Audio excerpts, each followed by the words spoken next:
কোন সন্তানের উপর যদি কোনো বিপদ আসে গো, এই বিপদের খবর কেউ জানে না, আগে জানে কে?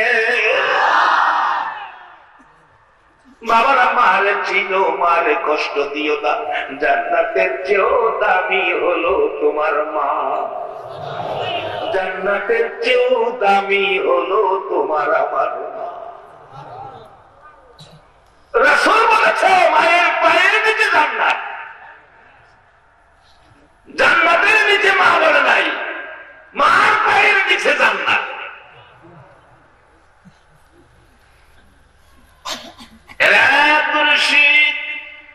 কেন জানি সকাল থেকে আমি মার কলিজায় আগুন লেগে গেছে।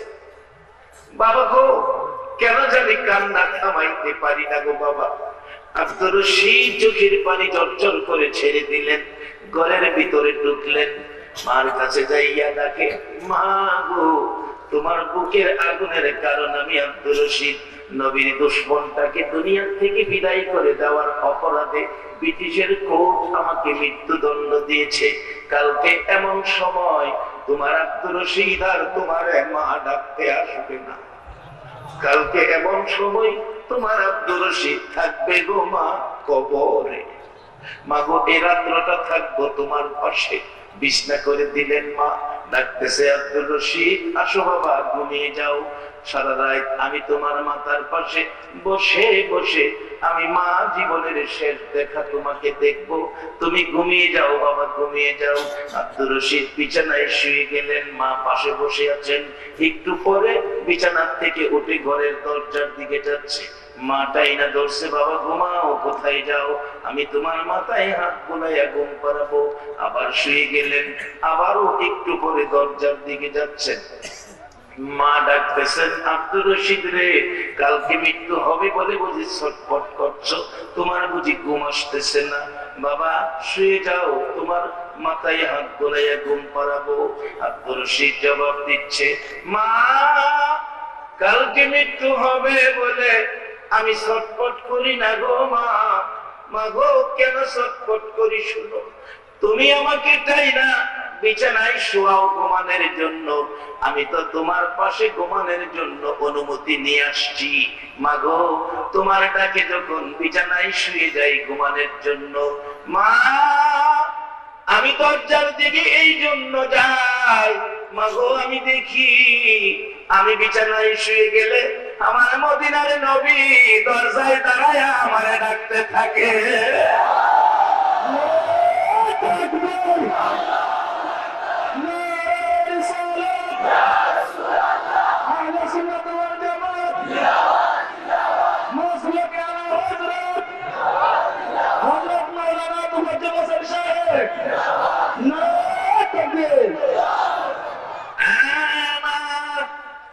আমার মদিনার নবী ঘরের দরজায় দাঁড়ায় আমারে ডাকে, আব্দুর রশিদ রে, এই বিছানায় ঘুমাইস না, আমি রাসূলের জন্য জীবন দিলি, আমি রাসূল মদিনার থেকে এসেছি তোকে নেওয়ার জন্য রে আব্দুর রশিদ, এই বিছানায় নয়, আমি রাসূলের পাশের বিছানায় ঘুমাবি। বাবারা, সেই মুসলমান আমরা সত্য কথা বলবো, জীবন যাইতে পারে, মিথ্যা কথা বলতে মুসলমান পারে না। একবার বলুন আল্লাহু আকবার। তাই বলেছিলাম সত্যের আওয়াজটা গর্জিয়াস হতে হবে, কারণ মুসলমান সত্য কথা বলবে, এটাই মুসলমানদের আদর্শ। একবার বলুন না আলহামদুলিল্লাহ। বাবা বিছানার ব্যবস্থা করতে পারলে দাও, লোকেরা বসো একটা রাত্র আল মদিনা মসজিদের পক্ষে, মদিনার ভালোবাসাই দেখ, এই রাত্রটা যদি কবুল হয় আব্দুর রশিদের মতো আমার নবীর দিদার নসিব হয়ে যেতে পারে। মহব্বতে আর দুরূদ শরীফ পড়ুন, আল্লাহুম্মা সাল্লি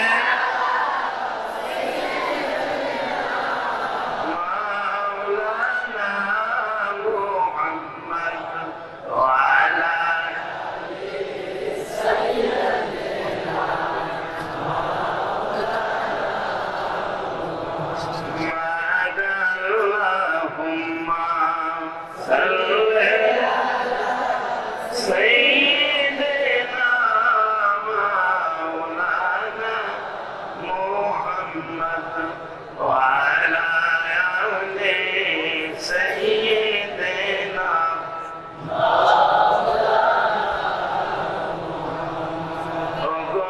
নবী শোনেন আপনি আমরা সবাই গুনাহগার রোজ হাসরে আমাদেরকে করে নিয়ে আপনি পার আল্লাহুম্মা সাল্লি সাইয়্যিদিনা মুহাম্মদ ওয়া আলা আলি সাইয়্যিদিনা মাওলানা বালাগাল উলা বিজামালিহি كشفت تجا بجماله حسنت جميع خصاله صلوا عليه সম্মানিত মুসলিম জনতা, আমাদের 2 নং বুলুবীর সম্মানিত চেয়ারম্যান সাহেব আমাদের কাছে এসে পৌঁছে গেছেন।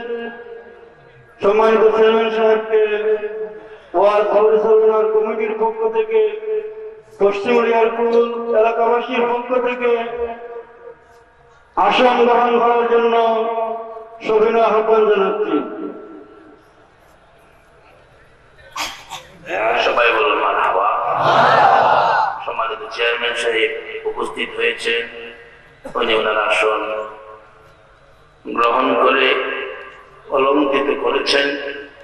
সকলে আবারও বলুন মারহাবা। বাবার আসুন, আমি আলোচনার দিকে যাই। কষ্ট হলেও যে যেখানে বসছেন আর যেন টানাটানি না করতে হয়, কারণ সময় কিন্তু চলে যাবে। আমার কথার বলার উদ্দেশ্য ছিল এই নামটা মসজিদ আল্লাহর ঘর, নামটা হয়েছে মদিনাওয়ালা। সেই মসজিদের পক্ষ থেকে আয়োজিত মাহফিলে আজকে যারা আমরা বসেছি, যেই জায়গাটায় বসেছি, এই জায়গাটার কথা রাসূল বলেছেন, যেখানে কোরআন হাদিসের আলোচনা হয়, এই জায়গাটা বেহেশতের বাগান। আমি আপনাদের কাছে এটাই জানতে চাইছিলাম, আমার নবীর কথা সত্য না মিথ্যা? তাহলে আপনারা এখন কি বেহেশতের বাগানে বসা? একবার আলহামদুলিল্লাহ। অনেকে কইবেন হুজুর, আমরা তো কিছু মানুষ আছি না, আমরা দুই করছি না, আমরা কি বেহেশতের বাগানও জায়গা দিছে? বাজারেও আমরা আখিরি নবীর উম্মত। কোন নবীর উম্মত? আমরা এই নবী না হইলে কি বেহেশত হইতো? এই নবীর উম্মত বেহেশতের বাগানে যাইব, এটা কোন ব্যাপার না।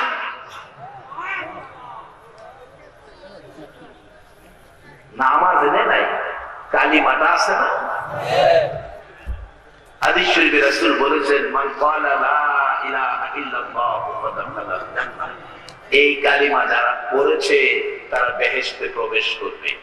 আপনি এই বেহেশতের বাগান রাসূল বলেছে, তালাশিরা দেখেন, একজন মানুষও নামাজ ছাড়া থাকতে পারে, কিন্তু কালিমা ছাড়া নাই। ঠিক কি না? কালিমা ছাড়া নাই।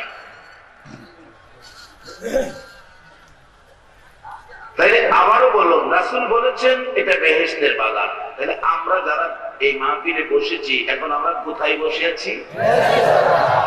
কবির হুজুর, এত সহজে বেহেশতের বাগানে গেলাম। বাজানো এই সহজে বেহেশতের বাগান আখিরি নবীর উম্মতে পায়, অন্য নবীর উম্মতে পায় না। শুধু বেহেশতের বাগান না তো, আমরা আদম আলাইহিস সালাম থেকে শুরু করে ঈসা আলাইহিস সালাম পর্যন্ত সকল নবী রাসূলের জীবনী এবং উম্মতের জীবনী খুলুন, কোন নবী এবং কোন নবীর উম্মতের জন্য বেহেশতের দরজা খোলা থাকে না। আলেম ওলামারা আছেন, প্রিন্সিপাল সাহেব আছেন, কোন নবীর উম্মতের জন্য বেহেশতের দরজা খোলা থাকে না। আমরা যারা আখিরি নবীর উম্মত, প্রত্যেক বছরের মধ্যে একটা মাস বেহেশতের দরজা পুরা মাস। আচ্ছা বলতে পারবেন এই মাসটা কোনটা? একবার বলুন আল্লাহু আকবার। এই ওয়াজটা কি সত্য না মিথ্যা? আপনাদের জন্য বলবেন হুজুর কই কি আমরা আজকে অনেকে নামাজও পড়ছি না, বেহেশতের বাগানে জায়গা দিল, আবার কোন নবীর উম্মতের জন্য বেহেশতের দরজা খুলে না। আমরা লেগে এক মাস বেহেশতের দরজা খুলে রাখে, কিন্তু আমরা ভাগ্যটা তো ভালো দেয়। কি কম ভাগ্যটা কি? শুধু এক মাস বেহেশতের দরজা খোলা থাকে এটা শেষ না। আমার নবী মেরাজের সফরে চতুর্থ আকাশে ইদ্রিস নবীর সাথে দেখা। ইদ্রিস আলাইহিস সালামকে নবী প্রশ্ন করেছিলেন, ইদ্রিস তুমি তো সশরীরে বেহেশতে গেছো, বেহেশতের নাজ নিয়ামত খাইছো, উরবালা দেখছো, কত কিছু দেখছো, কত কিছু খাইছো, কেমন খাইছো, কেমন দেখছো, কত দেখি। ইদ্রিস আলাইহিস সালাম কয় ইয়া রাসূলুল্লাহ, কইছেন ঠিক আছে আমি বেহেশতের বারিন্দাত বইয়া পানি খাইছি, আমি পানির লেগে আইছিলাম। এটা কারণ আছে পানির লেগে কেন গেছে, লম্বা ঘটনা ছোট করে বলছি, আলোচনার সামনে অনেক। পানি খেয়েছি, বেহেশতের ভিতরে যাইবার লেগে দরজায় ধাক্কা দিছি, দরজা খুলেন, দরজা খুলেন। বেহেশতের ভিতর দেখো কে কে, আমি বললাম আমি আল্লাহর নবী ইদ্রিস। ইদ্রিস আলাইহিস সালাম দরজা খুলেন, বেহেশতের ভিতর থেকে আমার কয় উপরে তাকান, উপরে তাকান। আমি উপরে তাকাইছি, উপরে তাকায় দেখি বড় বড় অক্ষরে সুন্দর করে লেখা রাখছে, লেখা রাখছে। অনেক সময় দেখেন আপনার যেগুলি sitting service Moulvibazar to Dhaka, Sreemangal east office দেয়, টিকিট দেয় না বাসে, বাস বাস টিকিট দেয়। এই যে এই মৌলভীবাজারতে এক ভদ্রলোক ধনী মানুষ, একবারে জামা কাপড় হাই হাই ফাই, এরকম হাই ফাই জামা কাপড় পইরা এই সিটে যাইছে, তার পাশের সিটে পড়ছে এই শ্রীমঙ্গলের এক ভদ্রলোক। উনি আমার একটু দুর্বল গরিব মানুষ, জামা কাপড় তেমন একটা সুবিধা না, উনি সিরিয়ালে ওনার পাশে বইছে, কিন্তু ওই ভদ্রলোকের পছন্দ হইতেছে না এই লোকটা। অন সিট নাম্বার টাকা তো একই, তো উড়াইয়া দিতেও পারে না। অবশেষে একটু যন্ত্রণা শুরু করছে, কি সিগারেট ধরাইয়া দোয়াটারে আপনার মুখটা পাকা কেরায় এই ভদ্রলোকের দিকে মারাইছে। এই ভদ্রলোক বলছে ভাইজান আমি সিগারেট খাই না, আমার দিকে দোয়াটা দিয়ে না, আমার কষ্ট হয়। কথা আবার মারছে, জানালা খোলা আছে বাহিরে মারেন, আমার দিকে মারেন কেন? সিগারেট খাই না, আমার কষ্ট হয়। এই ভদ্রলোক কথা বলবেন না। এই যে দেখেন বাসের সাইডে লেখা আছে আপনার অভিযোগ ড্রাইভারকে বলেন, আপনার অভিযোগ ড্রাইভারকে বলেন। এখন এই কথা কইতে কইতে তো প্যাসেঞ্জার শ্রীমঙ্গল থেকে লইয়া গাড়ি তো টানি মারছে, পুরা স্পিডে গাড়ি। অপরক হইয়া প্যাসেঞ্জার ড্রাইভারের পাশে গিয়ে ডাকছে, ড্রাইভার সাহেব, ড্রাইভার সাহেব, ড্রাইভার সাহেব, ড্রাইভার সাহেব কিসে? আমার একটা অভিযোগ। কথা বলবেন না, আমার অভিযোগ, কথা বলবেন না। আরে বাবা আমার অভিযোগ শুনবেন না, ও অভিযোগ শুনবো মিয়া, দেখেন সামনে তাকান, সামনে তাকান। সামনে দেখছি লেখা রাখছে চলন্ত অবস্থায় ড্রাইভারের সাথে কথা বলা নিষেধ।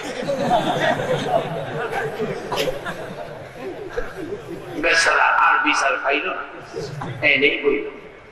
এই বেচারাও দাওয়ায় উড়াই তাল। ইদ্রিস আলাইহিস সালাম বলেন ইয়া রাসূলুল্লাহ আমি ধাক্কাইলাম, ভিতর থেকে উপরে তাকান। হুজুর উপরে তাকায়া দেখি লেখা আখিরি নবী উম্মত নিয়ে না আসা পর্যন্ত কারো জন্য জান্নাতের দরজা খোলা হবে না। হুজুর ইদ্রিস নবী না হইয়া আখিরি নবীর উম্মত হইয়া যদি যাইতাম গো নবী, তাহলে বুঝি জান্নাতের দরজা খুইলা দিত। নবীজির গোলামের, নবীজির গোলামের কোনো চিন্তা নাই। চলো নবীজির জান্নাতে মদিনাতে যাই, চলো নবীজির জান্নাতে মদিনাতে যাই। কে কে যাবে মদিনায়, মদিনাতে কান্দে নবী উম্মতের মায়া। কে কে যাবে মদিনায়, মদিনাতে কান্দে নবী উম্মতের তিনি রজনী কান্দন যিনি, তিনি রজনী কান্দন যিনি, শুয়ে রোয়া যায়। চলো নবীজির জান্নাতে মদিনাতে যাই, চলো নবীজির জান্নাতে মদিনাতে যাই। এই নবীর উম্মতের জন্য জান্নাতের বাগান হলো কোরআন হাদিসের মাহফিল। কোন নবীর উম্মতের জন্য জান্নাতের দরজা খোলা থাকে না, আখিরি নবীর উম্মতের জন্য একটা মাস জান্নাতের দরজা খোলা। কোন দলের আলেম অস্বীকার করার ক্ষমতা নাই।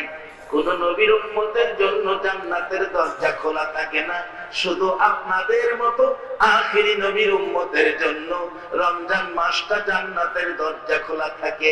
শুধু জান্নাতের দরজাই খোলা নয়, আমার নবী উম্মত নিয়ে না যাওয়া পর্যন্ত কোন নবী রাসূলের জন্য জান্নাতের দরজা খোলা হবে না। আজকে সেই নবীর উম্মত করে যারা আজকে বাংলার জমিনে ৩,৫০০ মাইল দূরে, ৬,০০০ কিলোমিটার, ৬,০০০ কিলোমিটার দূরে, ৩,৫০০ মাইল দূরে, ৩,৫০০ মাইল দূরে ১৪০০ বছর পরে আমার নবীরে দেখার সুযোগ হলো না গো। মক্কার লোকেরা নবীতেই খাওয়া কালিমাওয়ালা হইতে পারলো না গো। আমার নবীরে না দেখে ১৪৫০ বছর পরে সেই নবীর কালিমা পরে মুসলমান হইয়া আজকে যারা বসে আছেন গো, আপনাদের জন্য আমার নবী ফুলসিরাতের ঘাটে বসে থাকবে।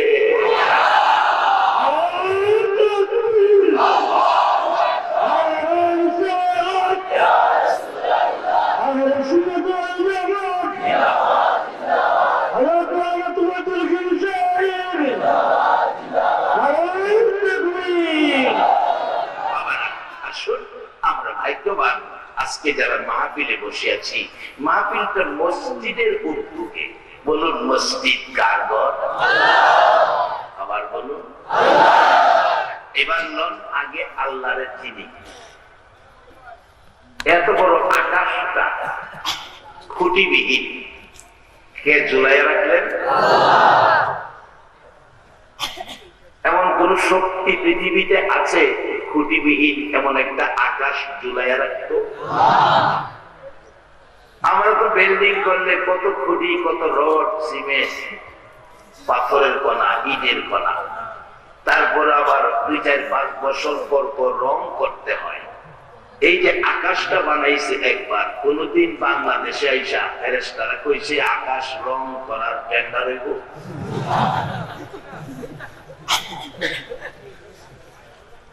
একবার যে রং কইরা দিছে, এই রং কিয়ামত পর্যন্ত চলবে।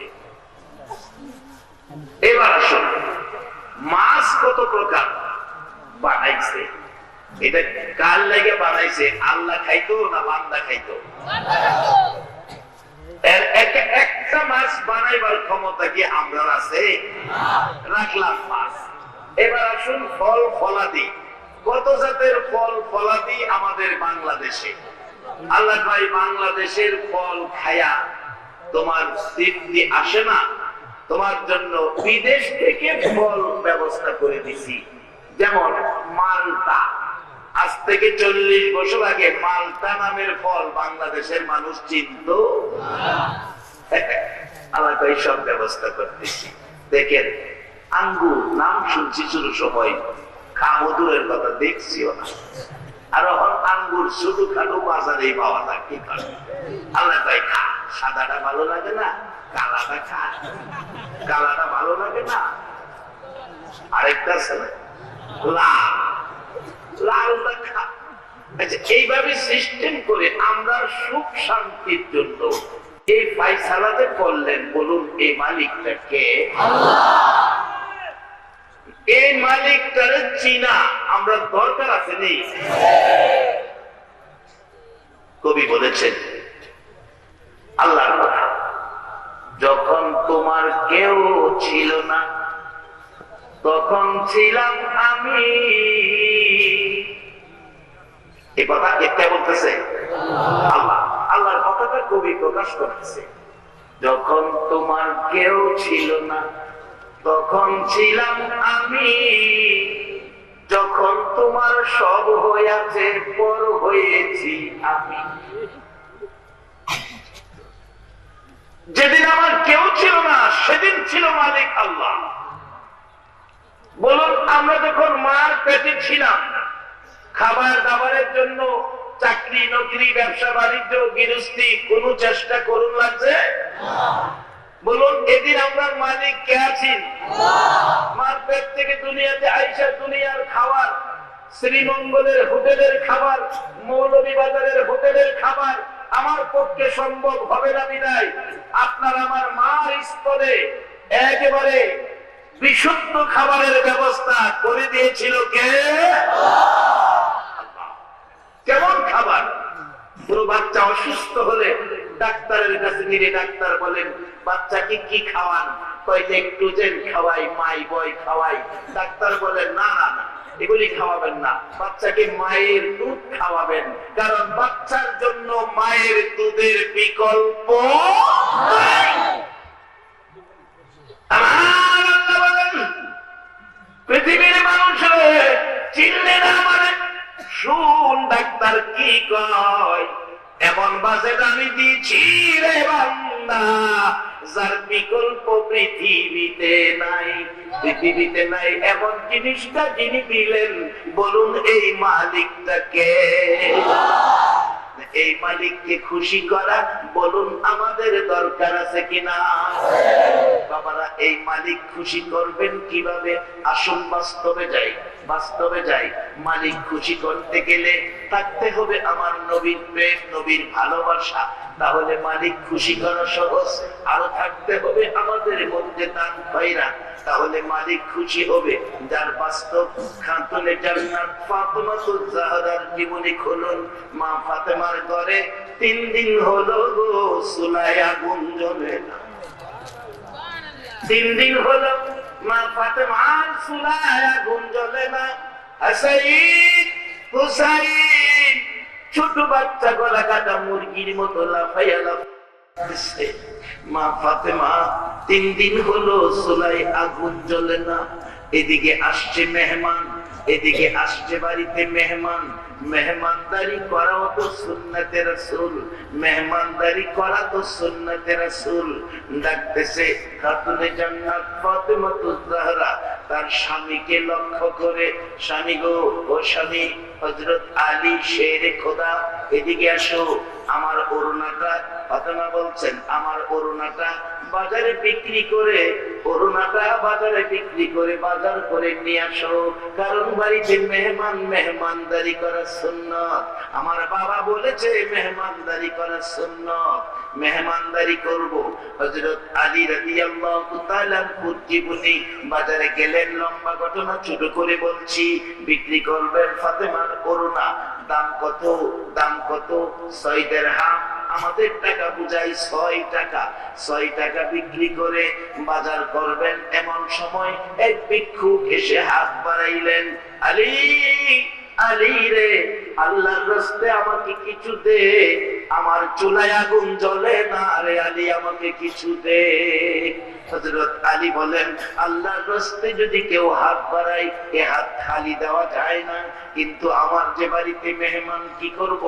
কিতাবে শুনেছি রাসূল বলেছে, কেউ যদি আল্লাহর রাস্তায় হাত বাড়াইলে এ হাতে যদি এক দেয়, একের বিনিময় আমার আল্লাহ তাকে 10 দিবেন, একের বিনিময় তাকে 10 দিবেন। আমার কাছে আছে 6 টাকা, 6 টাকা করুণা বিক্রি করেছি, তাহলে আল্লাহর ওয়াদা হলো একের বিনিময় 10 দিবেন। আর আল্লাহর মালিক, আল্লাহর হুকুম, আল্লাহর বিধান মাইনা হযরত আলী 6 টাকা ভিক্ষুককে দান করে দিছে। ওখানে হাত খালি, বাড়ির মেহমান। আমরা হলে ভিক্ষুক কি সুযোগ সময় ভাসতাম। 3 দিন চুলায় আগুন জ্বলে না, বাড়িতে মেহমান। ফাতেমার ওড়না বিক্রি করছি, বাজার করুন, তুই এইসব আমার কাছে হাত পাবি।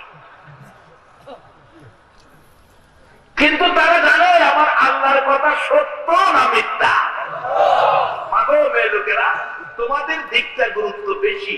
হযরত রাবিয়া বসরির জীবনী, ওনার 3 দিন পেটে খাবার নাই, বহু কষ্ট করে 2টা রুটি জোগাড় করলেন।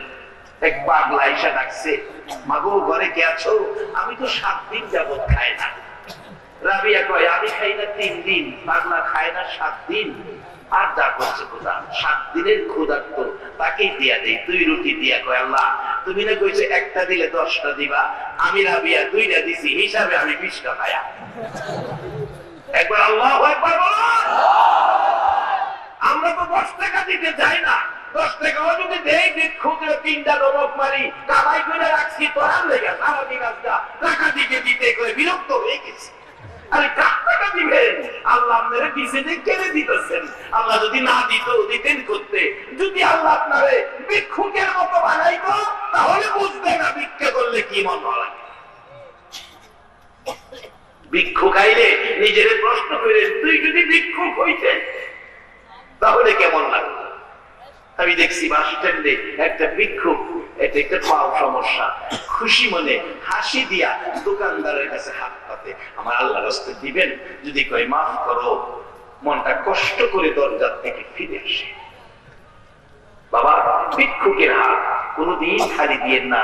যদি না পারেন, টাকা না থাকে, তাকে একটা কথা দিয়া হইলেও সান্ত্বনা দিয়েন, বাবা তোমাকে দেওয়া দরকার ছিল, আমার কাছে নাই, অন্যদিন তোমাকে দেব। তাহলে কথা দিয়া হইলেও সান্ত্বনা দিবেন, আল্লাহ খুশি হবে। অবশেষে রাবিয়া কয়, 2টা দিছি, তোমার ওয়াদা সত্য, আমারে 20টা দিবা। খাইলাম এলে 2টা, এখন পাবো 20টা। মহিলার একই ইমান কত মজবুত। রাবিয়ার জীবনী বৈশা রয়েছে, 20টা পাইব। কিছুক্ষণ পর পার্শ্ববর্তী বাড়ির বড় লোক, এই বাড়ির মহিলা 20 রুটি বানাইয়া কাজের মেয়ে দিয়া পাঠাইছে। রাবিয়া বলে, খায় না 3 দিন হয়েছে, এই 20টা রুটি দিয়াও, 2-3 দিন খাইতে পারবো। রুটি দিয়ে আইতাছে কাজের মেয়ে, একটা 2টা রুটি, 20টা রুটি খাইবো। এই চিন্তা বিরা কাজের মেয়ে 2টা রুটি এই কোমরের মধ্যে গুঞ্জা দিয়ে রাখছে, দিয়ে 18টা নিয়ে দিছে। আপনি বলে 3 দিন ধরে খাই না, আমরা খালাম না, আপনারা রুটি দিছে। রাবিয়া কয়, রাত গুঞ্জা লই, আল্লাহর কথা সত্য, এটা আমারে দিছে না অন্য কারো দিছে, গুঞ্জা লই। আমি 2টা দান করছি, আল্লাহ কইছে 1 দিলে 10 দিব, হিসাবে আমি 20টা বানা দেখে লই। কয়টা রুটি? কলে 1, 2, 3, 4, 19। 19 তো নাই, 18টা। এই মেয়ে রুটি দিয়ে 18টা। আল্লাহ তো কইছে একটা দিলে 10টা দিব, তাইলে 2টা দিছি, কয়টা? কয়টা পাইবো? আল্লাহর কথা সত্য না মিথ্যা? একবার আল্লাহু আকবার বলো। আল্লাহ সবকিছু আমাদের জন্য সিস্টেম করে রাখছে, আমরা নিতাম পারতাছি না, নিতাম পারতাছি না। আল্লাহ কোরআনে বলছে, ওয়াইজা সাআলাকা ইবাদি আন্নী ফাইন্নী করিব। নবী গো, আপনি বলে দেন আমার বান্দারা আমারে তালাশ করে আমার কথা জিগায়, আমি তো তাদের নিকটে আছি, শুধু নিকটে থাকি না, আমি জিগাই। উজিবু দাওয়াতা দাঈ ইযা দান, তোমাদের কোনো দাবি দাওয়া চাওয়া পাওয়া আমার কাছে আছে কিনা?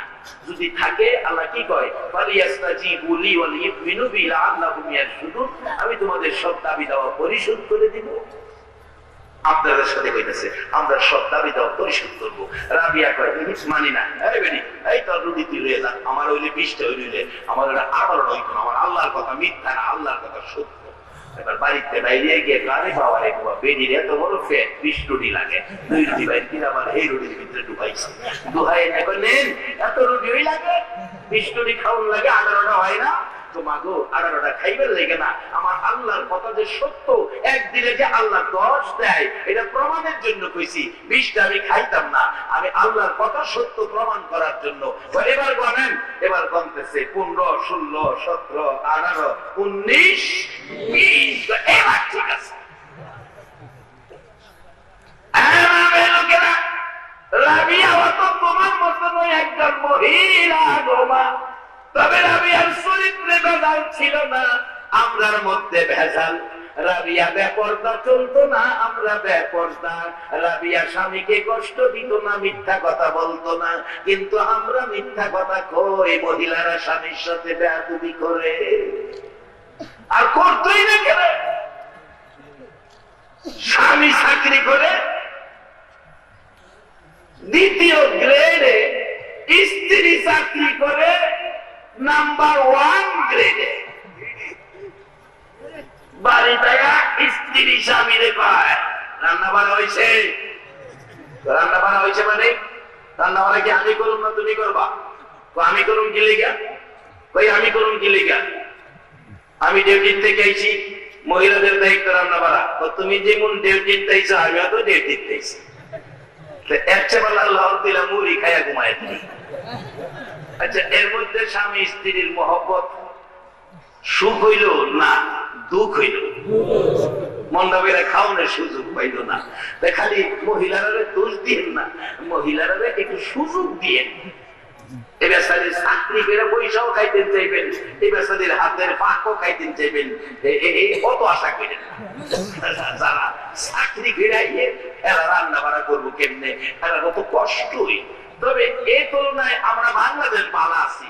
পৃথিবীর বিভিন্ন দেশে যাইয়া দেখেন, আমরা বাংলাদেশের মতো এত আরামে নাই। আপনাদের এলাকার মানুষ লন্ডন থাকে, আছে না লন্ডনে?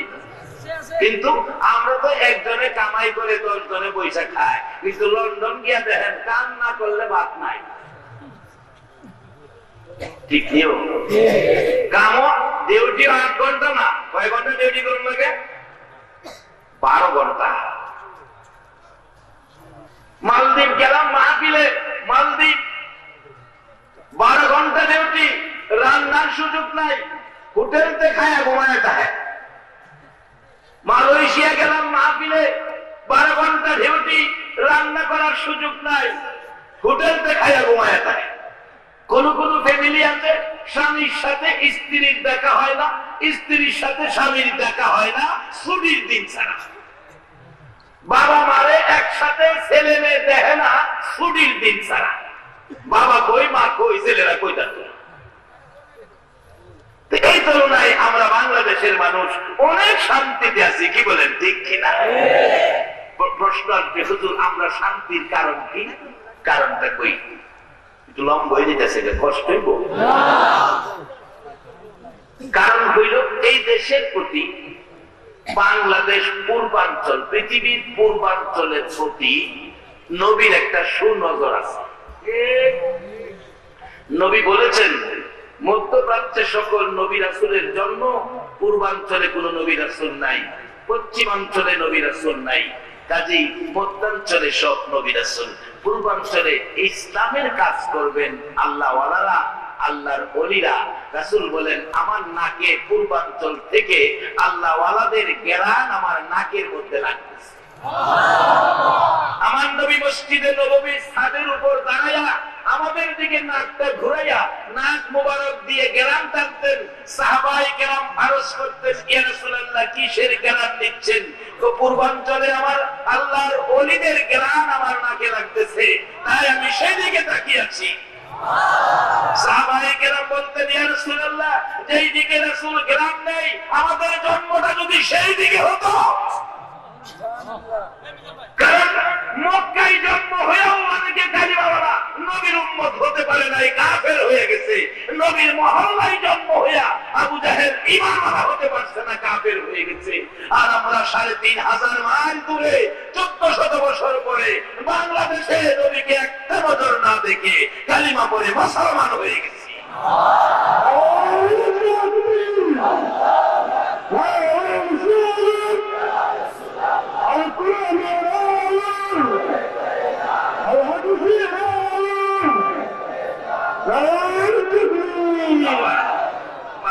বাজেট পাবো আমরা, বাজেট আমরা একটা দিলে 10টা, এটা আল্লাহর ওয়াদা। আমরা আখিরি নবীর উম্মত, অন্য নবীর উম্মত আবার একটা দিলে 10টা পায় না। আবার কোন কোন জায়গায় এই নবীর উম্মতের জন্য কোরআন শরীফে ঘোষণা দিয়ে রাখছে, বেগৈরে হিসাব, বেগৈরে হিসাব। হিসাব কিতাব নাই, এই নবীর উম্মতের দেন হিসাব ছাড়া, বেগৈরে হিসাব। বেগৈরে হিসাব বুঝেন তো? হিসাব সারা আছে। বলবেন হুজুর আমরা এইভাবে দেয় কেন? এটার কারণটা আমি পাইছি, কারণ আমরা নবীর পরে আর নবী আছে কোরআনে বলছে নাই ওয়ালাকিন রাসূলুল্লাহি ওয়া খাতামান নবী। নবী হাদিসে বলেছে আনা খাতামুন নবী লা নাবিয়্যা বাদি। নবীর পরে যখন নবী নাই, তাইলে এই নবীর উম্মতের পরে আর কোন উম্মত নাই। আমরা হইলাম শেষ শেষ শেষ।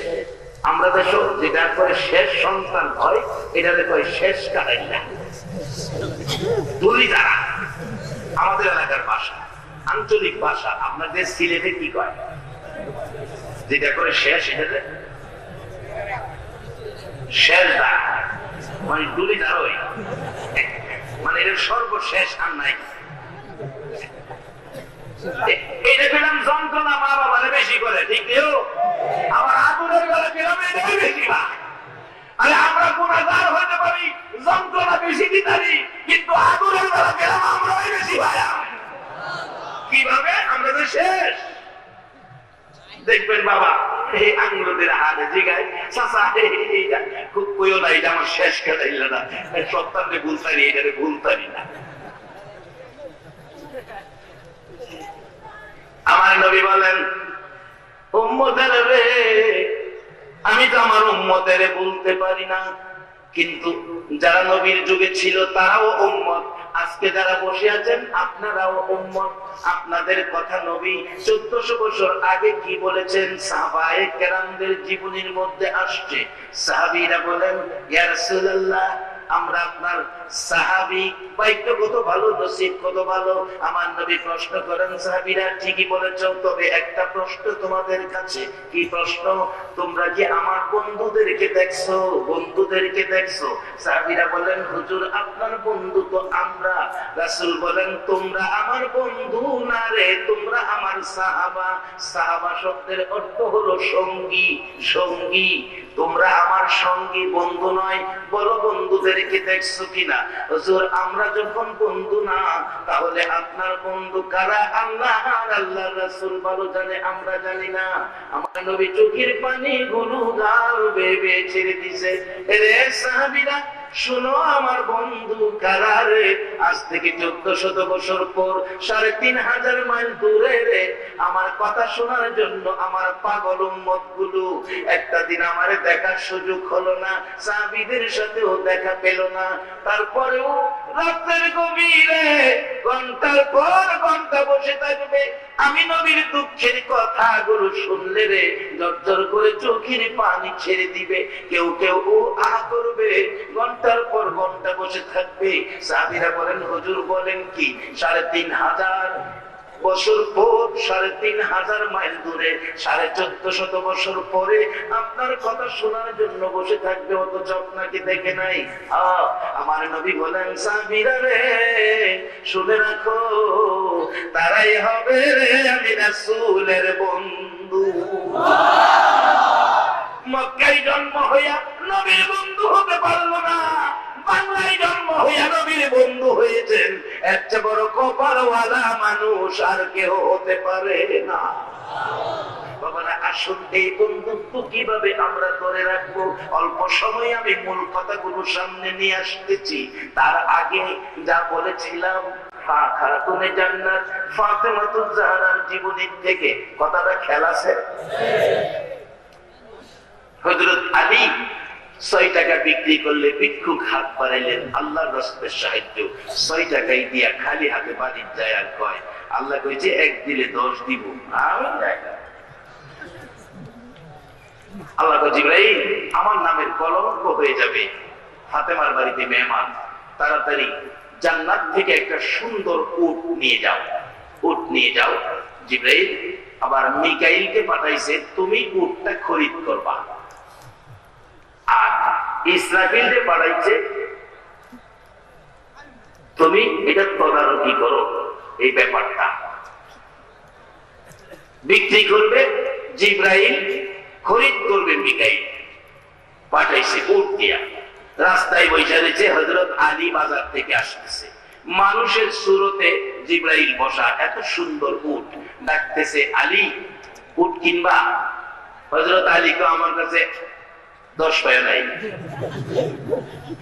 জিবরাইল কো বাকি বাকি বাকি, সুবহানাল্লাহ বলছেন না? সিস্টেম করতেছে এই মালিক তালিককে আল্লাহ। বাজান আছে না হলো একবার আল্লাহু আকবার করো। জিবরাইল মানুষের সুরত, আমি বাকি নিবা, তুমি বিক্রি কইরা আমার টাকা দিও। এই সুযোগ পাইলে কেডা ছাড়ে? কত দাম? একদম 60 টাকা। 60 টাকা। 60 টাকা দা হযরত আলী উট কিনছে। উট কিনা বাজারে যাইতেছে, বাজারে ঢুকবার আগে মিকাইল খালি নিছে। হযরত আলীর দিকে লক্ষ্য করে মানুষের সুরত, আলী এত সুন্দর উট পাইলা কই, বিক্রি করবা? বাজারে যাবার আগে কাহা বিক্রি করুন, কত? কম নেই কোন, কয় একদম 100 টাকা দেন, দিবা? হযরত আলী কয় কিনছি 60, কইছে 100, থাকে 40। আল্লাহ কইছে 1 টাকা দিলে 10 টাকা দিব। 6 টাকা ভিক্ষুকরে দিছি, 6.60 পাওয়ার কথা। বুঝাই না, বুঝাই না, দাম হইছে না। তাহলে 120 টাকা দেন, দিবা? মিকাইল কেটেছে। হযরত আলী কয় কিনছি 60, 120 বেচতে 60 নেবগা উডলা, আমার থাকে 60, দান করছি 6 টাকা, 6.60। আল্লাহ যা কইছে তা আল্লাহ দিছে, এবার ঠিক আছে। আল্লাহ যা কইছে হিসাব ঠিক আছে, এবার আমি রাজি হইছি, দেন টাকা দেন। মিকাইল 120 টাকা কইনা দিছে, উট দেলাইছে। উটটা কত সুন্দর রে, টাকার অভাবে বিক্রি করলাম, নাই বিক্রি করলাম না। সেই কথা সুন্দর উটটা দেখার লেখা পিছনে বিরা চাইছে, কার কাছে বিক্রি করছে, উটটা তো নিতে চাই না, চাই দেখা উটও নাই, যাই কিনছে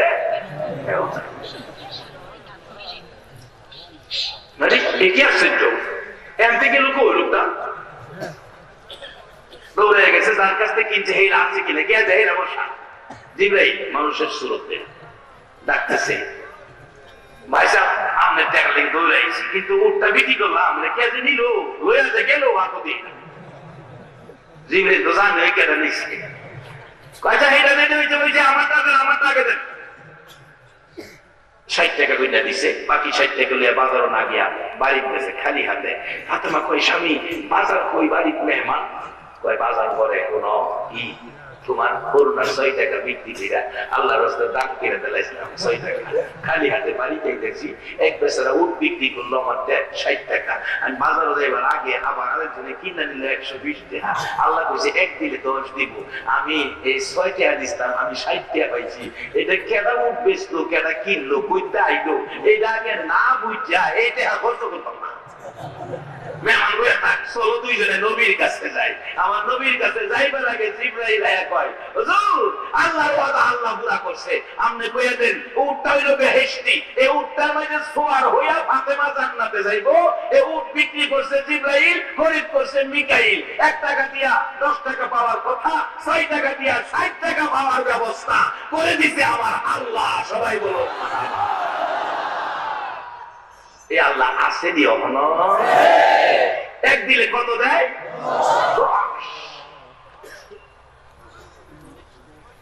বাবারা ভাইয়েরা শুধু টাকা দেয় এটাই না, সম্মান ইজ্জত দেয়, সম্মানও দেয় ইজ্জতও দেয়। কত সম্মান দেয় বাস্তবে আসেন, কত সম্মান দেয় বাস্তবে আসেন। বাবারা ভাইয়েরা আমার নবী একদিন মসজিদে নববীর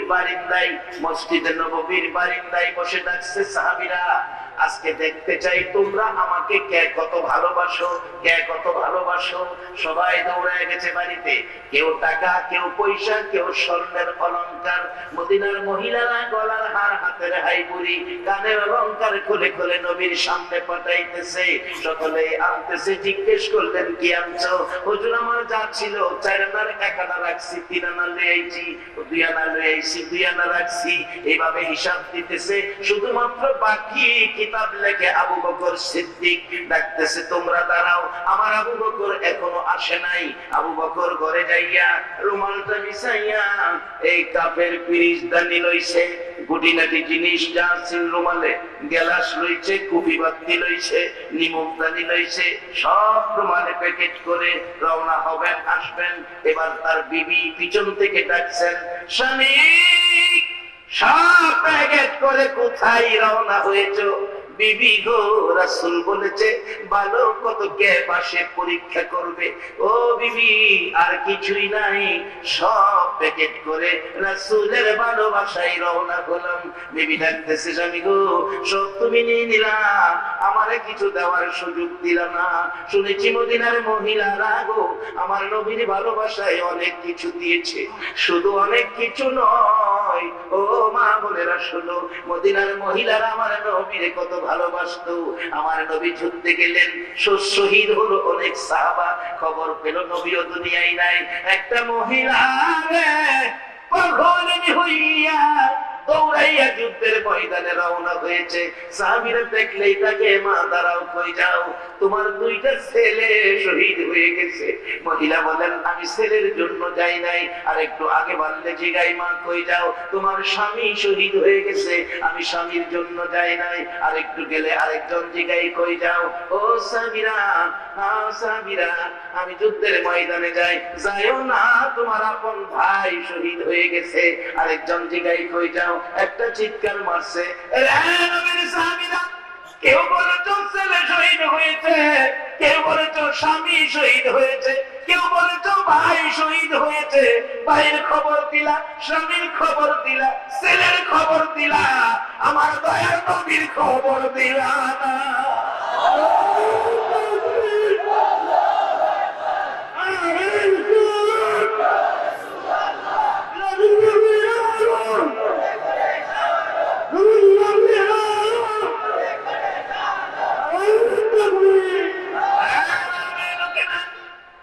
ছেলের মায়া নাই, স্বামীর মায়া নাই, ভাইয়ের মায়া নাই, আবার রাসূলের মায়ায় দৌড়ায়।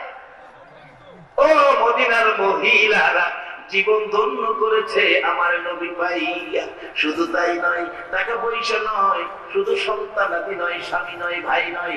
একটা মহিলা 6 মাসের বাচ্চা কোলে রাসূল যুদ্ধে যাচ্ছে, মহিলারা যুদ্ধে যাওয়া নিষেধ হয়ে গেছে। বাচ্চাটা নিয়ে সামনে দাঁড়াইছে, হুজুর যুদ্ধে যাবেন, আমার এই 6 মাসের বাচ্চাটা যুদ্ধে নিয়ে যান। রাসূল বলেন, এই বাচ্চা তো যুদ্ধ করতে পারবে না। ডাকতেছে মহিলা, হুজুর আমিও জানি পারবে না, তাহলে বাচ্চা নিলে কি লাভ হবে? মহিলাটা কান্দে গো, বিনাইয়া বিনাইয়া সহ্য হয় না গো, এই সুন্দর চেহারায় নেই কেউ আঘাত করে। হুজুর আমার নবীর চেহারার আঘাত আমি সইতে পারবো না। হুজুর আমার তো যাওয়া নেই, আর কেউ নাই, আমার ছেলেটা কোলে করে নিয়ে যান। হুজুর কেউ যদি আপনার সুন্দর চেহারায় তীর মারে, বললাম মারে গো, আপনার গায়ে লাগার আগে আমার ছেলেটারে তীরের সামনে তুলে ধরে রাখবে। তীর আঘাত খাইয়া আমার ছেলেটা মরে যাবে, আমার দুঃখ নাই, আমার রাসূলের গায়ে যেন না লাগে।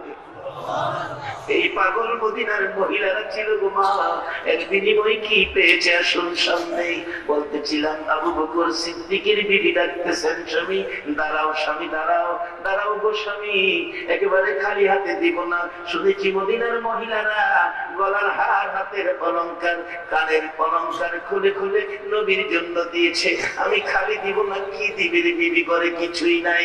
এবার আবু বকর বলেন, আমি দাঁড়িয়ে গেলাম, আমি দেখি আমার বিবি বিছানার থেকে খেজুর পাতা চাটিতে ধরে টানতেছে। চাটিটাই না খুইলা পরনের মধ্যে পেঁচ দিয়েছে, চাটি পরনে পেঁচ দিয়ে পরনের কাপড়টাই না খুলতেছে আর কাটতেছে। জিজ্ঞেস করে, আবু বকর কি করো বিবি? স্বামী পরনের কাপড় খুলতেছি, আর কিছুই নাই, এই কাপড়টা আমার নবীর রুমালে দিয়া দিও। আবু বকর বলেন, বিবি গো, তোমার কি মন চাই পরনের কাপড় খুইলা নবীর দিতে? ওই বিবি চিৎকার মেরে বলছেন, স্বামী শুধু পরনের কাপড় নয়, সম্পদ যদি হতো গো আমার কলিজাটা কইরা নবীর জন্য দিয়ে দিতাম। এইভাবে আমার নবীকে দিয়ে আল্লাহকে দিয়ে তারা খুশি করেছে। বলুন সেই পথটা এখনো খোলা আছে কিনা? বাবা না, এই দেশ থেকে যাওয়ার সময় আমরা খালি হাতে যাব, ভিক্ষুক হয়ে যাব। তাই কিছু নবীর জন্য, কিছু আল্লাহর জন্য দিতে হবে। দিলেই আমরা আল্লাহ আল্লাহ রাসূলকে পাবো। আসুন আগে বাড়ি, আমার মূল আলোচনায় যাই। বাজান কষ্ট হইতেছে আপনাদের?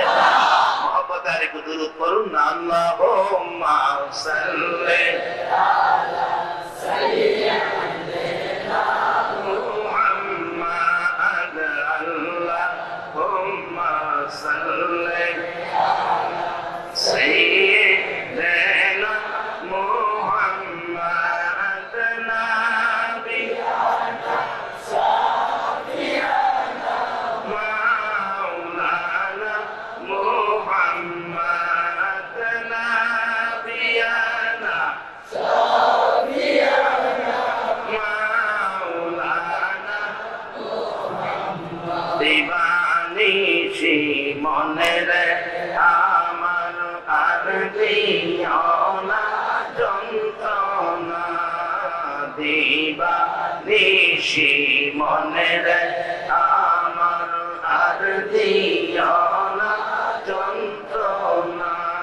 রে দনে যদি হইতাম তনি যাইতাম সোনার মদিনায়। রে দনে যদি হইতাম তনি যাইতাম সোনার মদিনা। আল্লাহুম্মা সাল্লি আলা সাইয়্যিদিনা মুহাম্মাদ, আল্লাহুম্মা সাল্লি আলা সাইয়্যিদিনা মুহাম্মাদ, নাবিয়ানা সাফিয়ানা মাওলানা মুহাম্মাদ, নাবিয়ানা সাফিয়ানা মাওলানা বলগল উলা বিকামালিহি কাশাফাত দুজা বিজামালিহি হাসনাতে জামিউ খিসালিহি সাল্লাল্লাহু আলাইহি ওয়াসাল্লাম। মাহফিল তো মসজিদের পক্ষ থেকে। বলুন মসজিদ কার ঘর? সবাই বলুন। আর নামটা জানি কি? আল মদিনা। মদিনা, সবাই বলুন না, নামটা কি? মদিনা। মদিনার দাম পৃথিবীর সবচাইতে বেশি না কম? বাস্তবে আছে। মক্কার মদিনায় ঝগড়া লাগছে। মক্কা কই মদিনা রে তোর মধ্যে তো কিছুই নাই, আমি মক্কা কত দামি, দেখ আমার মধ্যে মিনা মুজদালিফা আরাফা জমজম খানায়ে কাবা, তুই মদিনায় কিছুই নাই। মদিনা কয় ওই মক্কা কিলিয়া বাহাদুরি করস, জমজম খানায়ে কাবা মিনা মুজদালিফা আরাফা লইয়া বাহাদুরি করস? এ মক্কা আমার মদিনার দিকে তাকাইয়া দেখ, এমন এক নবী আমি মদিনার মাটিতে শুইছে রে, যেই নবী না হইলে তোর জমজম খানায়ে কাবা মিনা মুজদালিফা আরাফা কিছুই হইতো না। যেই জায়গায় আমার নবী শুইছে মদিনাতে, এ রওজা পাকের এক মুষ্টি মাটি, সারা মাটি না, কিতাব লেখে এক মুষ্টি মাটির দাম আল্লাহর আরশের চাইতে কোটি গুণ বেশি।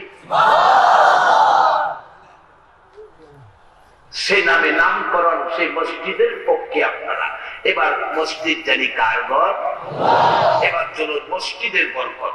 মসজিদে যাবেন, 60 বছর হয়েছে নামাজ পড়েন নাই, কালকে ফজরের নামাজের জন্য উযু করে মসজিদে যাবেন। মসজিদের দরজায় ডাইন পাওটা খালি দিবেন, ডাইন পাওটা উযু করে নামাজের উদ্দেশ্যে মসজিদে ডাইন পাওটা দিবেন, আল্লাহ ডাক দিবে ফেরেশতারা, আরে আমার বান্দারা রে 60 বছরের গুনাহ লয়ে আমার ঘরে আইছে, ডাইন পাওটা দিছে, বাম পাওটা উঠাইবার আগে আমি আল্লাহ ঘোষণা করে দিলাম তার জীবনের সব গুনাহ আমি মাফ করে দিলাম। এই ঘরটার নাম কি? মসজিদ যে ঘরের ডান পাও দিলে বাম পাও উঠাইবার আগে মা, এই ঘরটার নাম কি? সবাই বলুন মসজিদ। আচ্ছা, এবার আপনি লন্ডনে যান, লন্ডনের টাকায় একটা বাড়ি করছেন শ্রীমঙ্গলে। হায় হায় হায়, একেবারে ইটালিয়ান মার্বেল টাইলস দিয়ে ঘরটাকে সাজাইছেন। আধা কিলোমিটার দূরত্বে জুতা খুলুন লাগে, হুজুর এটা মুইসা রাখছে, জুতাটা থুয়াইতে পারো। আধা কিলোমিটার দূরত্বে জুতা থুয়াউন লাগে, যেই সাজানো ঘরটা ঢুকবার লাগে। এই ঘরটার যদি একেবারে 60 জনে দইরা আলগি দিয়া আপনারে নিয়ে দাঁড় করায়, এই ঘরে ফাও দিলে, ফাও না দিয়া মাথা লাগাইয়া রাখছেন, বলুন একটা গুনাহ মাফ হইব? সবাই দিবাই না, একটা গুনাহ মাফ হইব? এমন একটা ঘর আছে ডান পাও দিলে বাম পাও উঠাইবার আগে গুনাহ মাফ, বলুন সেই ঘরটার নাম কি? এই ঘরটার মালিক কে? আজকে সেই ঘরের পক্ষ থেকে আয়োজিত মাহফিলে আপনারা মেহমান। মদিনাওয়ালার বরকত, মদিনাওয়ালার দিদার, মদিনাওয়ালার সাথে সম্পর্ক, মদিনাওয়ালার দয়া, মদিনাওয়ালার ঘুমের ঘরে স্বপ্নের দিদার নসিব হয়ে যাবে। কিভাবে হবে? বাস্তব ঘটনায় আসুন। ছোট্ট একটি ইতিহাস, ইরাকের ঘটনা। বাবা, মসজিদে আমাদের যাইতে হবে কেন? আল্লাহ কোরআন শরীফে বলেছে, অমা খলাকতুল জিন্না ওয়াল ইনসা ইল্লা লিয়াবুদুন। মানুষ আর জিন দুইটা জাতি বানাইছে একটা কাজের জন্য, ইল্লা লিয়াবুদুন, সেটা হলো ইবাদত। ইবাদত। আল্লাহ বলেন মানুষ আর জিন বানাইছি তারা করবে আমার ইবাদত, আর সকল মাখলুক করবে তাদের খেদমত। বলুন সমস্ত মাখলুক আমাদের খেদমত করে কিনা?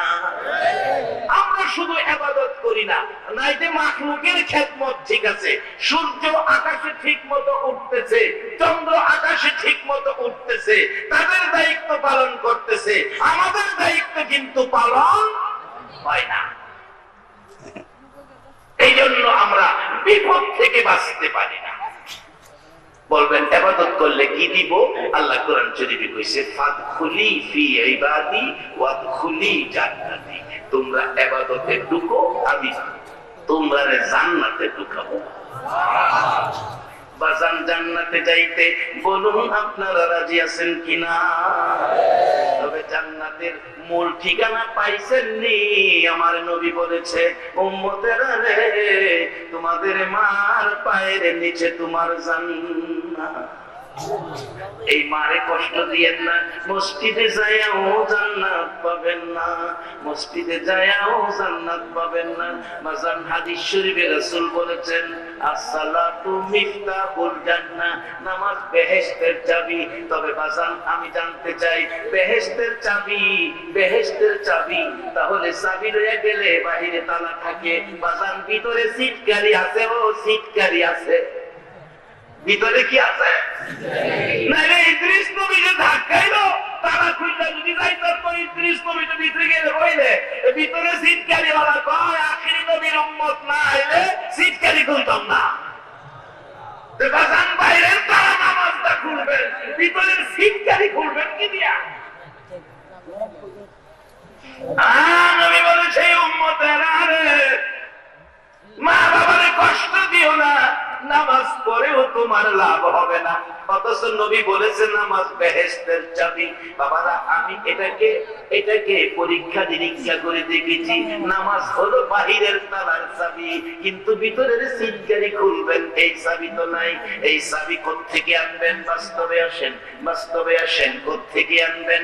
2001-এ হজে গিয়েছিলাম, মদিনার ঘটনা। আগে মদিনায় নিয়ে গেল মদিনার পাগল হিসাবে।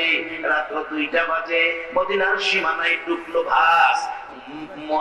মুআল্লিম ছোট মাইক, হ্যান্ড মাইকে বলছে, হাজী সাহেবরা ঘুমায়েন না, বাংলাদেশ থেকে যে মদিনার কথা শুনলে চোখের পানি আসে। আমরা আধা ঘন্টার মধ্যে মদিনার সীমানায় ঢুকবো।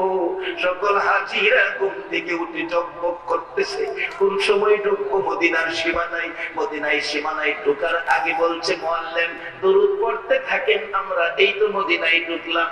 সকলে দুরূদ পড়তেছে। এবার যাইতে যাইতে ফজরের আযানের টাইম কাছে কাছাকাছি হয়ে গেলে এবার আজানের টাইমের আগে দিয়ে ডাকতেছে মুআল্লিম সাহেব, ও হাজিরা, হাজিরা রে, যেই নবী মদিনায় শুয়ে তোমার জন্য কাঁদে রে, এই সামনের টার্নিংটা ঘুরতে দিলে আমার নবীর সবুজ রঙের গম্বুজ দেখা যাবে রে। হাজিরা তোমার থেকে ওইটা কান্দে, সিলেট থেকে ওইটা দাঁড়ায় কান্দে। মুআল্লিম সাহেব বলেন, জানালাগুলি বন্ধ করে দেয়। আমি জিজ্ঞেস করলাম জানালা বন্ধ করবো কেন? ডাক্তার হুজুর, কিছু পাগল আছে নবীর সবুজ রঙের গম্বুজ দেখলে চলন্ত বাস থেকে জানালা দিয়া ইয়া রাসূলুল্লাহ বলে লাফ মারে। সেই সোনার মদিনা, চাঁদের মদিনা, আল্লাহ গো একটা বার এই মানুষগুলোর না দেখাইয়া কাপড় পরাইও না। মদিনাই খেলাম, আগে মদিনার পাগল মদিনাই নিয়ে খেলো। 40 ওয়াক্ত নামাজ পড়তে হবে, নামাজ চললো।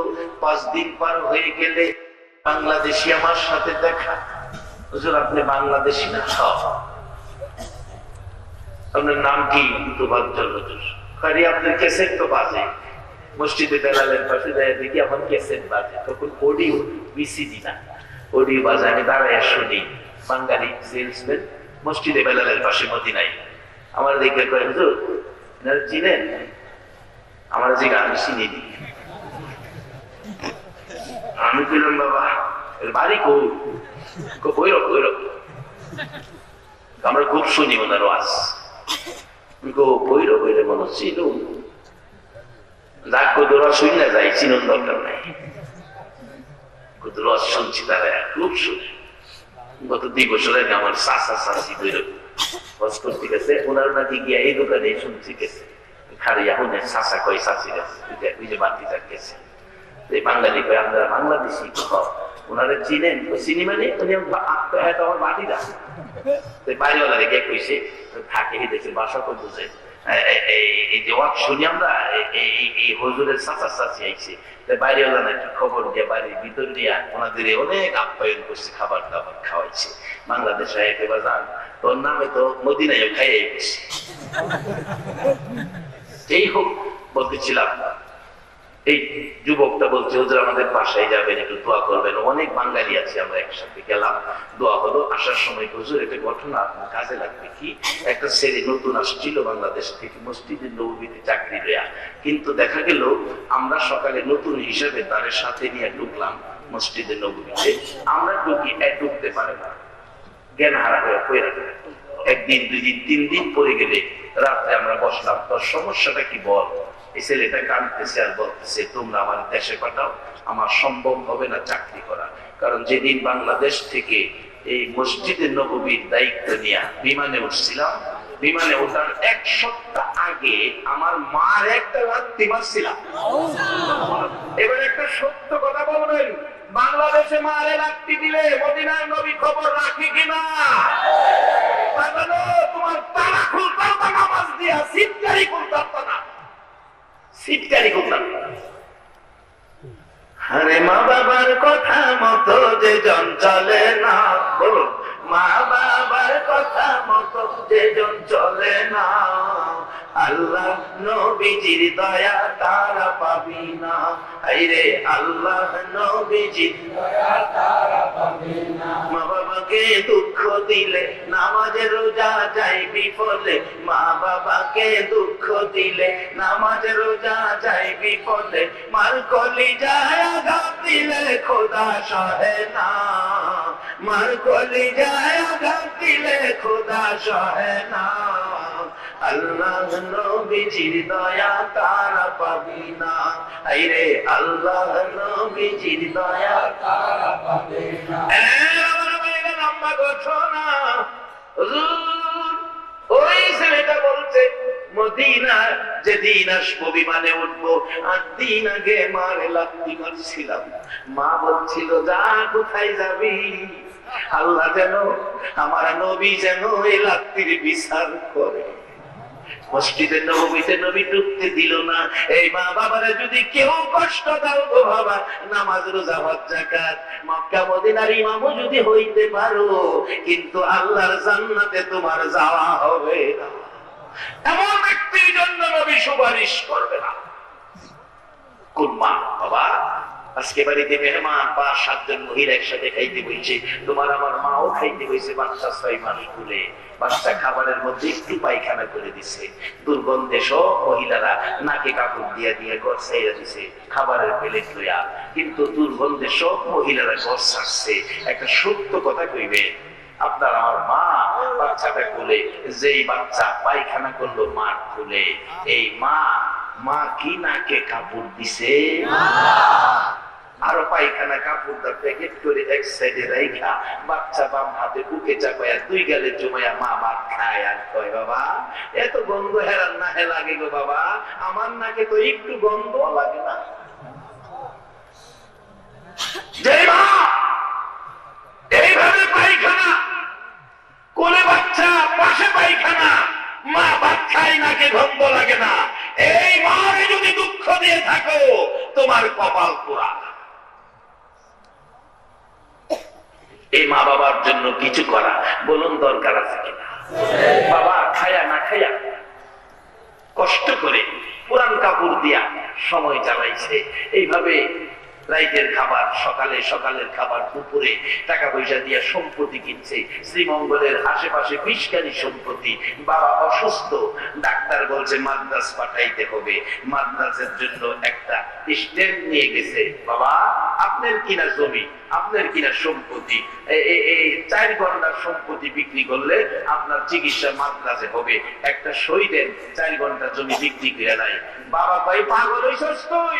খায়া না খায়া সম্পত্তি তোর লেগে কিনছি, আমার সম্পত্তি বেচে চিকিৎসা করতে প্রয়োজন আমি মহিলা জানবা, তবু সম্পত্তি বিক্রি করতে দিতাম না। যেই বাবা খায়া না খায়া সম্পত্তি কিনে সন্তানের জন্য অসুস্থতায় মরতে রাজি, সম্পত্তি বিক্রি করতে রাজি না, এই বাবা যদি কবরে থাকে বলুন সন্তানের কিছু করা দরকার আছে কিনা? কি করবেন?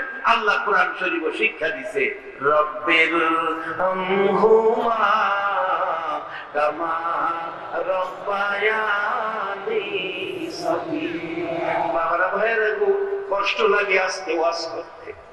আমার বাবা আজকে 15 দিন যাবত শুধু বলছে আমি যাবো বাড়িতে যাবো, বাড়িতে যাবো। আমি জিজ্ঞেস করি, বাবা এটাই তো তোমার বাড়ি, কই যাইবা বাবা? না আমি বাড়িতে যাবো। একবার খাটের থেকে নাইমা ব্যথা পাইছে, বাড়িতে যাইবো, খাটে শুয়ে থাকতে রাজি না, বাড়িতে যাইবো। আজকে 2-3 দিন হয়েছে আমার বাবা আর কথা কয় না, আজকে তাকায়া থাকে, মন কয় আমার বাবা যেন থাকবে। বাবা পুরান কাপড় দিয়া ইচ্ছা নাইতে, সন্তান খুশির জন্য বাবা নতুন জামা কিনতে, খালি পায়ে যাই বাবা ঈদগাহে গেছে, সন্তান খুশির জন্য নতুন জুতা কিনছে। সেই বাবা কার জানি কবরে গো, সেই বাবার জন্য আমার আল্লাহ কোরআন শরীফে শিক্ষা দিচ্ছে, সেই দোয়া কইরো কবরে গেলে, রব্বির হামহুমা কামা রব্বায়ানি সগীরা।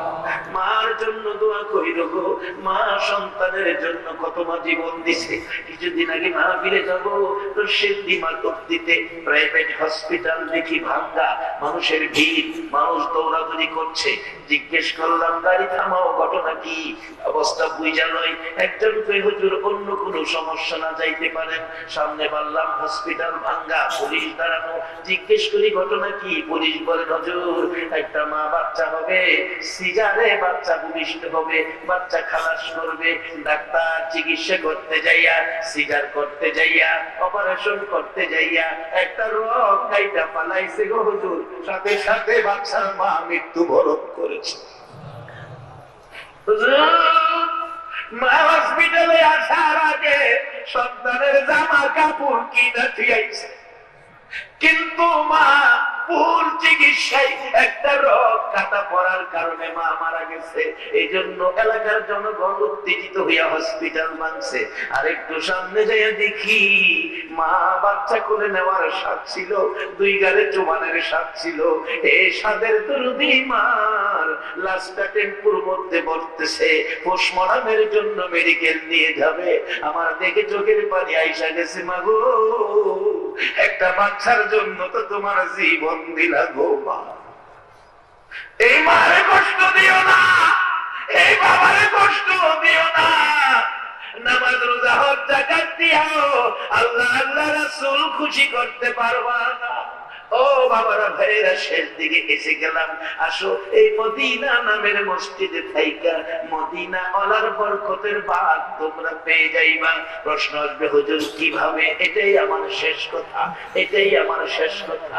কিভাবে পাইতে পারেন? একটুখানি চলুন, ইরাকে যাই। কোন দলের আলেম অস্বীকার করার ক্ষমতা নাই। ইরাকের ছোট্ট একটি ঘটনা। একটা মুসলমানের সন্তান, গরিব মানুষ, জুতা সেলাই করে সংসার চালায়, কিন্তু তার থেকে 2 আনা 1 আনা পয়সা জমা করে ইরাক থেকে একদিন যাবে মক্কা আর মদিনা। এখানে এমন একজন মানুষ কি আছে যে এই রোজগার থেকে মাসে বা সপ্তাহে বা দৈনিক 10 টাকা বেড়ে জমাইতাছি মদিনা যাইতা? নাই, এই মানুষ পাওয়া যায় না। জুতা সেলাই করে গরিব আব্দুল্লাহ বহুদিনে 2 আনা 1 আনা করে জমাইয়া পয়সা গনে গনে দেখে অনেক টাকা। এই বছর যারা হজে যাবে ডাকছে, হাজিরা হজে যাবেন, আমারে দিবেন। বাবা টাকা লাগে অনেক। জি আমার টাকা আছে। তুমি না গরিব মানুষ, আমি বহুদিন কষ্ট করে জমাইছি, আমারে নিবেন। দিন তারিখ দিলেন, আগামী রবিবার থেকে আমরা ইরাক থেকে কাফেলা মক্কার উদ্দেশ্যে রওনা হব। আব্দুল্লাহ বাড়িতে যায় আর খুশি, আমার মতো গরিব মক্কা মদিনায় যাব। কি ভাগ্য আমার, সারাদিন কাজ করে নাই, বিকাল বেলা রওনা হলো। বিকাল বেলা রওনা হলো, বাড়িতে জায়গা, মনটা আনন্দ। আমি মক্কায় যাব, মদিনায় যাব, মনে আনন্দ। রাস্তায় দেখে একটা বুরকা পরিহিত মহিলা মরা দুম্বার গোশত কাইটা ব্যাগে ভরতেছে। তাকে আব্দুল্লাহ, একই ব্যাপার, ঘটনাটা কি? দেখি কি করে, দেখি গোশত নিয়ে বাজারে বিক্রি করে কিনা। গোশত নিয়ে রওনা হলেন, একটা বাড়ির ভিতরে ঢুকলেন। আব্দুল্লাহ বাড়ির গেটে দাঁড়িয়ে আছে। কিছুক্ষণ পর একটা ছোট্ট মেয়ে বাচ্চা বাহির হইছে। বলল, মা বাড়িটা তোমাদের? একটা মহিলা গোশত নিয়ে ঢুকলো। কে? আমার মা, আমার আম্মু। আমার আম্মু গোশত কি করে? রান্না বসাইছে। এই গোশত কি করবে? আমরা খাবো। আব্দুল্লাহ বলছে, মা গো, এ তো মরা দুম্বার গোশত। মেয়েটা 2টা চোখের পানি রে গাল বেয়ে ছাড়ছে। চাচা কারো কাছে বললেন না, আমরা মরা দুম্বার গোশতই খাবো। আজকে 4 দিন পার হয়ে গেছে গো, আপনার চুলায় আগুন জ্বলে না। চাচা আমরা হলাম আওলাদে রাসূল, আমরা নবীর বংশের লোক। কারো কাছে হাত পাতা আমাদের জন্য জায়েজ নাই, আমরা ভিক্ষা করা আমাদের জন্য জায়েজ নাই। বিদায় আমার মা মরা দুম্বার গোশত রান্না বসাইছে, আমরা খাইতে পারবো, চাচা আপনারা খাইতে পারবেন না। আব্দুল্লাহ নিজেকে নিজে প্রশ্ন করে, আব্দুল্লাহ রে, যেই নবী না হইলে জগৎ হইতো না রে। সেই নবীর আওলাদ না খাইয়া মরা দুম্বার গোশত খায়। বল মক্কা মদিনায় যাবি না আওলাদে রাসূলের ভালোবাসায় যাবি? প্রশ্ন করলে মন ফাইসালা দিল, মক্কা মদিনায় যাব না। সবগুলো টাকা আওলাদে রাসূলের বাড়িতে হাদিয়া স্বরূপ আমি পাঠাইয়া দিলাম। রবিবার আসলে সকালবেলা ডাকছে, আব্দুল্লাহ চলো, আব্দুল্লাহ চলো। আব্দুল্লাহ বলেন, আমার টাকা খরচ হয়ে গেছে। হাজিরা কই, বললে যাবি? যাবি না? না। হাজিরা চলে গেলেন। এবার মক্কায় যাইয়া খানায়ে কাবা তওয়াফ করতে শুরু করেছেন। ইরাকের হাজিরা বলেন, আমরা খানায়ে কাবা তওয়াফ করতে যাইয়া দেখি আমাদের আগে আগে আব্দুল্লাহ তওয়াফ করতেছে। মদিনায় নামাজে খাড়াইলাম, আগের কাতারে আব্দুল্লাহ। ঘটনা কি বললো? আসবে না, নামাজ শেষে জিগাবো, নামাজ শেষে নাই। অবশেষে আসলেন হজ করে। ইতিহাস লেখে ওই বছর সারা পৃথিবীর থেকে 5 লক্ষ হাজি আসছিল হজ করতে। ইরাকের হাজিরা আয়েশা আব্দুল্লাহর বাড়িতে গেলেন। আব্দুল্লাহ রে, বললে যাবি না?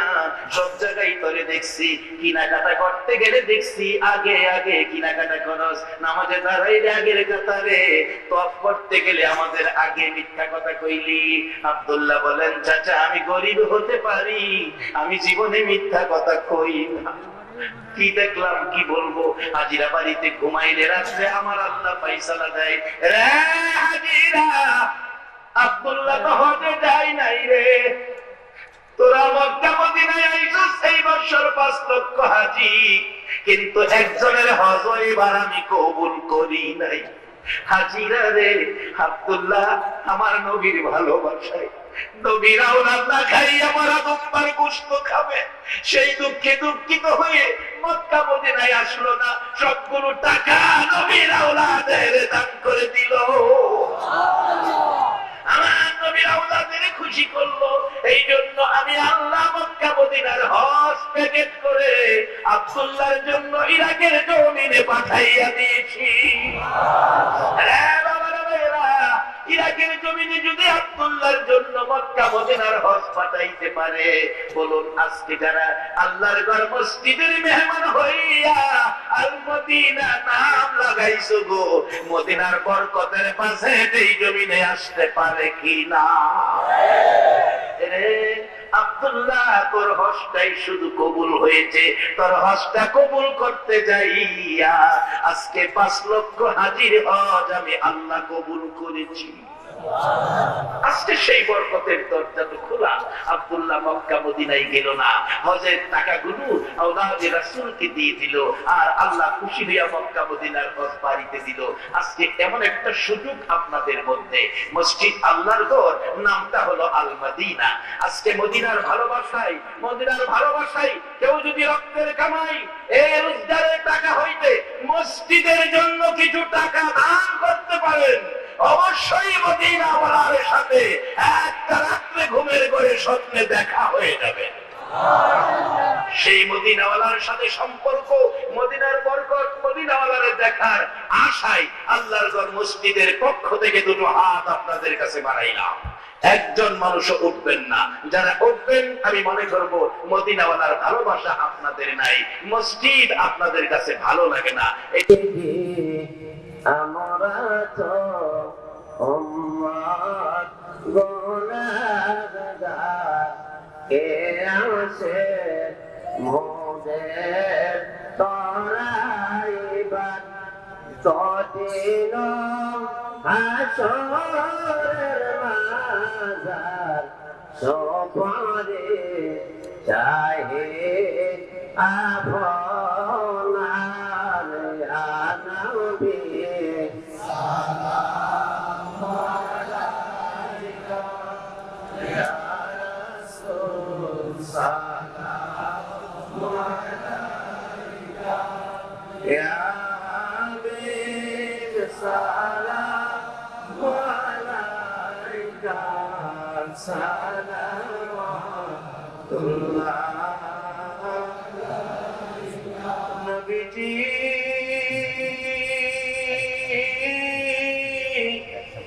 ও মায়ার নবী, দয়ার নবীজি, কত কষ্ট করলা তুমি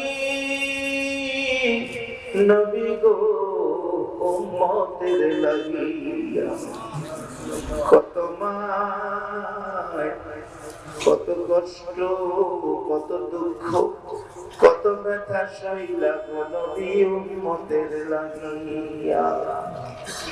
এরে আবু জাহেল, আবু লাহাব রে, কত মায়ের মারলি আমার নবীর মা নাই বাবা নাই বলিয়া। দয়া নবী, মায়ার নবী গো, তোমার প্রেমে পাগল যারা আছে 7 গায়ের জমিনে, দয়া করে দিও দেখা একবারে সে স্বপনে তোমায় দেখার পাগল হইয়া, তোমায় দেখার আশা লইয়া জানাই তোমায় লাখো সালাম ইয়া নবী সালাম আলাইকা ইয়া রাসূল সালাম আলাইকা ইয়া হাবিব সালাম আলাইকা সালাওয়াতুল্লাহ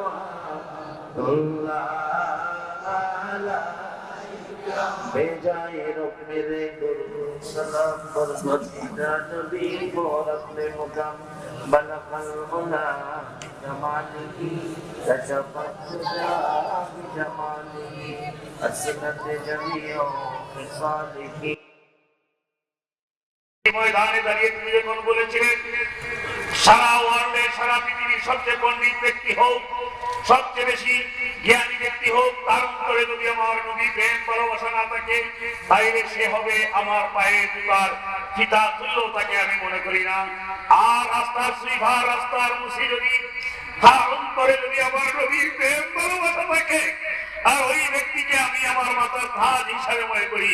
আমি মহান রব্বুল আলামিনের দরবারে এই করিয়ায় জানাবো আজকের প্রধান অতিথি মহোদয়টি এইভাবে আলোচনা করেছেন এবং এই আলোচনার ব্যক্তিতে আজকের প্রতিটি মানুষকে যেন আল্লাহ পাক রব্বুল আলামিন আল্লাহর নবীর প্রেমিক গোলাম হিসেবে কবুল ও মঞ্জুর করেন। আমিন। পরিশেষে অশেষ শুকরিয়া জ্ঞাপন করছি যে আজকের কর্তৃপক্ষের পক্ষ থেকে ওনার কাছ থেকে আমরা সুন্দর নতুন আলোচনা শোনাতে একটা প্রস্তাব মহান রব্বুল আলামিনের দরবারে কামনা করেছিলাম, সেই আলোকে আজকের মাহফিল হয়েছে কিনা বলুন? আজকে কি আমরা বেশিরভাগ কোরআন পড়া আলোচনা শুনেছি? না, ইনশাআল্লাহ শুনি নাই। মদিনাওয়ালার বন্টনে আল্লাহর দানে ওনার মাধ্যমে আজকে আমরা নতুন নতুন কথা শুনেছি। আল্লাহ পাক রব্বুল আলামিন যেন আমাদেরকে এই অনুযায়ী আমল করার তৌফিক আযীম নসিব করেন। সবাই বলুন আমিন। আমি কর্তৃপক্ষ আয়োজনকারী সহ সবার প্রতি ধন্যবাদ জ্ঞাপন করতে আমার বক্তব্য শেষ করছি। ربنا ظلمنا أنفسنا وإن لم تغفر لنا وترحمنا لنكونن من الخاسرين رب ارحمهما كما ربياني صغيرا رب العالمين এই গভীর রাত্রে তোমার ঘর মসজিদের পক্ষের মেহমান লইয়া আল মদিনা নামের পাগল গুলো লইয়া হাত বাড়াইছি গো আল্লাহ। একেবারে খালি হাত বাড়াই নাই, তোমার নবীর উপর দুরূদ ও সালাম মদিনা পাঠাইছি গো আল্লাহ। এই পাগলদের দুরূদ ও সালাম গুলো পাখির মতো উড়াইয়া উড়াইয়া দয়ার নবী মায়ার নবীর কদম মোবারকে পৌঁছাইয়া দাও। ইয়া আল্লাহ দুরূদ ও সালাম উসিলা করে আজকের মাহফিল উসিলা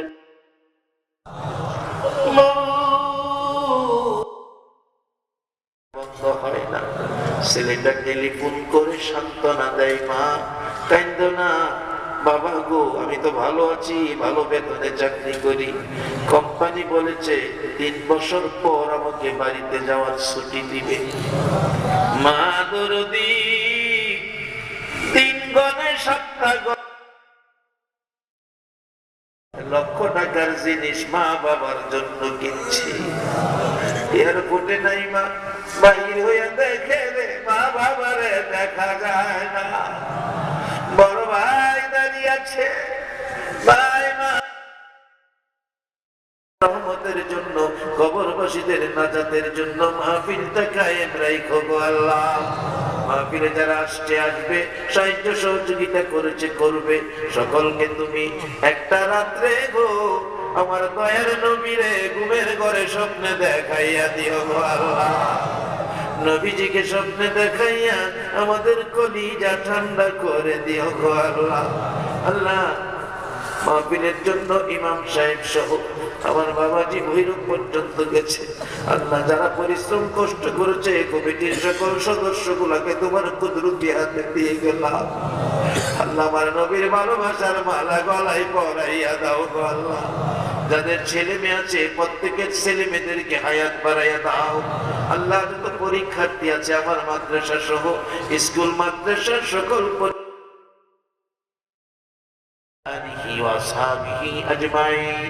আল্লাহ মাহফিল শেষে যারা যেখানে যাবে মান সম্মান ইজ্জতে সহি সালামতে জায়গায় জায়গায় পৌঁছাইয়া দাও। বিহাক্কে লা ইলাহা ইল্লাল্লাহ মুহাম্মাদুর রাসূলুল্লাহ। আলহামদুলিল্লাহ, আমাদের হুজুরকে তথা শ্রীমঙ্গলবাসীর পক্ষ থেকে